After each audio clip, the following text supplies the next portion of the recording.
러시아 우크라이나 전쟁이 이제 드론전 양상으로 바뀌었다 이런 예. 말이 나오더라고요.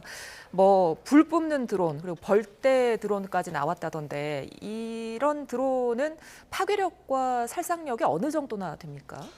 요걸 잘 보셔야 될 것 같아요. 지금 사실 이제 우크라이나군이 하루에 한 300대 이상의 드론을 지금 전선에 막 날리고 있습니다. 예. 거기에는 이제 정찰용도 있고 공격용도 있고 뭐 여러 가지 드론들이 있는데 한 달에 한 10,000대 정도 쓰는 걸로 알려져 있어요. 예. 그러니까 일례로 이제 자폭 드론 같은 경우에는 사실 이 가성비 측면에서 봤을 때는 기존의 미사일하고 비교해 보면 어마어마합니다. 가성비가. 그러니까 예를 들어서 우리가 이제 우크라이나전을 통해 많이 알려진 뭐 제벌린 대전차 미사일 같은 경우에는 발당 가격이 거의 한 1억 이상 되는데 똑같은 성능을 가진 우크라이나에서 만든 드론은 한 50만 원이면 되거든요.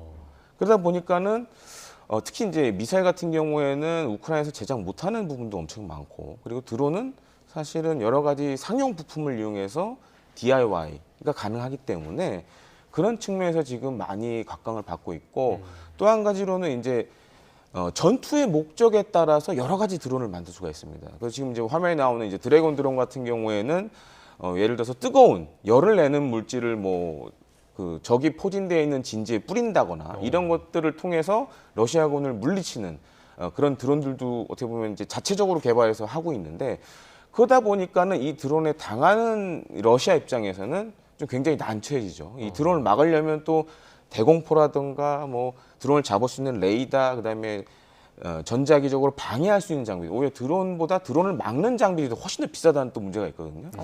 그런 측면에서 봤을 때는 사실 이 러시아나 우크라이나의 드론들이 굉장히 가성비 높은 전투를 수행하는데 핵심을 담당하고 있다, 이렇게 볼 수 있겠습니다. 자, 우크라이나가 드론으로 공격을 하니까 네. 러시아도 이제 자폭 드론을 띄운다고 하더라고요. 그래서 그 드론에 대한 공포감 때문에 우크라이나 군인들 중에 탈영하는 군인도 있다, 뭐 이런 얘기도 있더라고요. 사실 지금 탈영은 양쪽에서 다 벌어지고 있습니다. 이 드론의 무서움 때문에 양쪽에서 다 지금 탈영 현상이 보여지고 있는데, 이 드론이 무서운 게 뭐냐면은 미사일은 사실 이제 속도가 빠르다 보니까 순식간에 날아와서 사실상 폭발하기 때문에 볼 수가 없습니다. 날아오는 것 뭘 자체를. 대비할 수가 없겠네요. 그런데 이 드론 같은 경우에는 상대적으로 속도가 느려요. 어. 그렇기 때문에 날아오는 게 실제로 보입니다. 네. 근데 이게 이 드론을 조종하는 사람이 이제 그 쫓아가면서 공격을 하기 때문에 공포감이 사실 어마어마한 거죠. 예. 그러다 보니까 이제 양쪽 다 지금 이제 어떻게 보면 탈영이 발생하는 그런 현상들이 지금 벌어지고 있습니다. 예. 근데 이런 가운데 우크라이나가 드론을 이용해서 러시아의 이제 대형 무기고를 폭파했는데 거기서 북한산 미사일이 나왔다고 하더라고요. 예.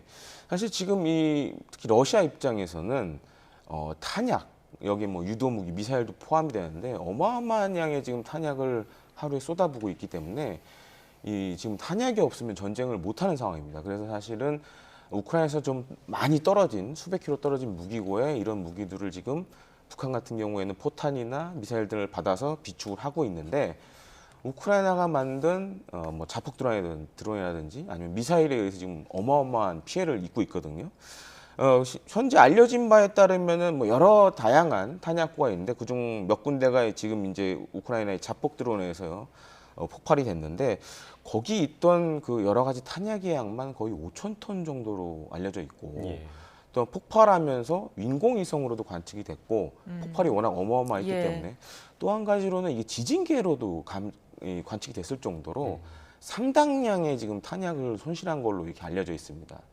물론 지금 이제 러시아군이 우크라이나 군에 맞서서 여러 가지 지금 공세를 벌이고 있지만, 우크라이나가 지금 좀 지능적으로 전투를 수행한다라고 봐야 될 부분이, 그러니까 예를 들어 유류 창고라든지 탄약고라든지, 그래서 이런 어떻게 보면 이 러시아군의 전투 수행 능력을 굉장히 빠른 시간 내에 소모를 시키고 있거든요. 이러다 보면은 지금 전진하는 러시아군도 이렇게 되면 탄약과 유류가 없다 그러면 점점점 공세를 하기 어려워지겠죠. 그래서 그런 부분에 있어서는 좀 우크라이나가 좀 지능적인 전투를 하고 있는 게 아닌가, 이렇게 좀 판단이 됩니다.